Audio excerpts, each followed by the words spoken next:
हुजूर अलैहिस्सलाम फरमाने लगे, भाई एक बंदे के 3 भाई थे, मिसाल देखना और जरा समझाने का अंदाज देखना मेरे हबीब का।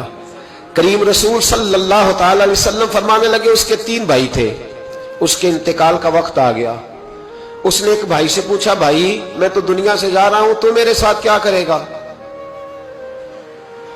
उसने कहा, मैंने तेरे साथ क्या करना है, बस जैसे ही तू फौत हो जाएगा तेरा रास्ता और है, मेरा रास्ता और है। तो नबी पाक अलैहिस्सलाम ने सहाबा से फरमाया, इस भाई के बारे में तुम्हारा क्या ख्याल है? कहा, हुजूर ये तो बिल्कुल सलाम के काबिल भी नहीं, इससे तो इतना सा भी ताल्लुक नहीं रखना चाहिए। जो फौत होते ही कह रहा है कि तेरा रास्ता, समझ आ रही है मेरी बात? खुश होकर बैठे और गौर से सुने। कहा तेरा रास्ता और है और मेरा रास्ता। तो सहाबा कहने लगे, हुजूर इससे सलाम दुआ भी नहीं रखनी चाहिए, कोई ताल्लुक नहीं, भाड़ में जाए, ये भी कोई भाई है? कहता है खत्म होते रिश्ते भी खत्म। नबी पाक अलैहिस्सलाम ने फरमाया, फिर उसने दूसरे भाई से पूछा कि यार मैं तो दुनिया छोड़ रहा हूं, तू मेरा भाई है, तेरा मेरा रिश्ता है, अब तू बता मैं अगर मरूंगा तो तू मेरे साथ क्या करेगा? तो उसने कहा, भाई मैं तेरी तीमारदारी भी करूंगा, जब तू फौत हो जाएगा मैं तेरे गुस्ल के साथ भी शरीक होऊंगा, लोगों के तुझे कफन भी पहनाऊंगा, अपने कंधों पे तुझे सवार करके कब्र तक ले जाऊंगा, दफन में भी शरीक होऊंगा, जनाजा भी पढ़ूंगा, तेरी कब्र पे मिट्टी भी डालूंगा, लेकिन फिर सारी दुनिया वापस आएगी तो मैं भी आ जाऊंगा। नबी पाक फरमाने लगे, इस भाई के बारे में क्या ख्याल है? अर्ज की, या रसूल अल्लाह सल्लल्लाहु अलैहि वसल्लम, ये पहले वाले से तो बहुत बेहतर है, पहले वाले से तो बहुत बेहतर है, तीमारदारी भी कर रहा है, गुस्ल कफन भी कर रहा है, जनाजे में भी शरीक हो रहा है, जनाजे को कंधा भी दे रहा है, दफन में भी शरीक है। हुजूर फरमाने लगे, अब उसने तीसरे से पूछा कि मैं अगर दुनिया से जाऊंगा तू मेरे साथ क्या करेगा?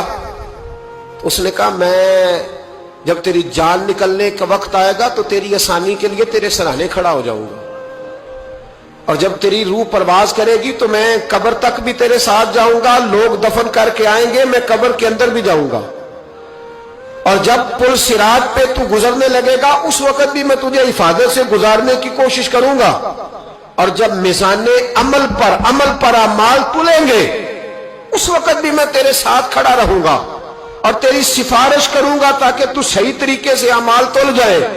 और वो भाई कहने लगा, मेरे भाई जब तुझे शदीद प्यास लगेगी तो तेरे लिए पानी का बंदोबस्त करने की कोशिश करूंगा, तू मेरा भाई है, मैं तुझे तन्हा नहीं छोड़ूंगा, उतनी देर तेरे साथ रहूंगा जब तक तू जन्नत में दाखिल नहीं हो जाता। तो मेरे हबीब पाक अलैहिस्सलाम ने अब सहाबा से पूछा, हुजूर फरमाने लगे, इस भाई के बारे में तुम्हारा क्या ख्याल है?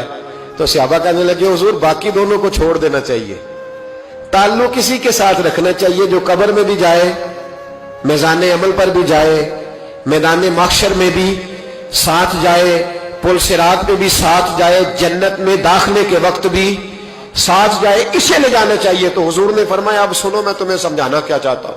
या रसूलल्लाह फरमाइए। फरमाया, वो जो पहला भाई था ना जिसने कहा था मरते ही तेरा मेरा ताल्लुक खत्म, वो तुम्हारा माल है, जब तुम दुनिया से चले जाते हो तो फौरी तौर पर माल से तुम्हारा ताल्लुक। और भाई नाराज ना होना, बेटियां बेटे बड़ा प्यार करते हैं, पर अम्मा मर जाती है तो पहले बालियां उतारते, हाँ मैंने देखा है, सोने की बालियां पहले उतरती है, बड़ा प्यार है इनको, रो रहे होते, पर बेटे पहले जेब में हाथ डालते, शनाख्ती कार्ड संभालते हैं कि वहां बैंक में भी जाना है, वहां विरासत का इंतकाल भी दर्ज कराना है, बड़ा प्यार करते हैं, पर पहले देखते हैं तेरे बटवे से क्या निकला। तेरा माल उसी वक्त वारसों के कब्जे में चला जाता है। सुन और याद रख, अल्लाह के हबीब अलैहिस्सलाम फरमाने लगे, वो जो भाई कह रहा था ना कि मैं कब्र तक तेरे साथ जाऊंगा, फिर जैसे दुनिया वापस आएगी मैं भी आऊंगा, फरमाया वो तेरे रिश्तेदार है, वो तेरा भाई है, तेरा बेटा है, तेरा दोस्त है, तेरे ताल्लुक वाला है, वो कब्र तक जाता है पर कब्र में नहीं जा सकता। तो महबूब फरमाने लगे, वो जो तीसरा था ना जो कहता था जन्नत में दाखिल करा के आऊंगा, वो तेरा नेक अमल है, वो तेरा नेक अमल है। फरमाया उसके साथ ताल्लुक मजबूत कर, वो तेरे दुखों का साथी, तेरी प्यास का साथी, तेरी परेशानी का साथी, तेरे पुलसिरात का साथी, तेरा छोटा अमल भी, छोटे से छोटा अमल भी कयामत में अल्लाह की बारगाह में तेरी सिफारिश करेगा और कहेगा, या अल्लाह इसने नमाज पढ़ी थी, इसे जन्नत में दाखिल कर दे, इसने रोजा रखा था, इसे जन्नत में भेज दे। तो महबूब फरमाने लगे, उससे ताल्लुक मजबूत कर जो तेरा पुलसिरात का भी दोस्त है। ये माल का तो लालच करता है, हालांकि तेरे मरते ही माल तो किसी और का हो जाएगा। किसी और का अकलमंदां दा काम ना ही दिल दुनिया ते लाना।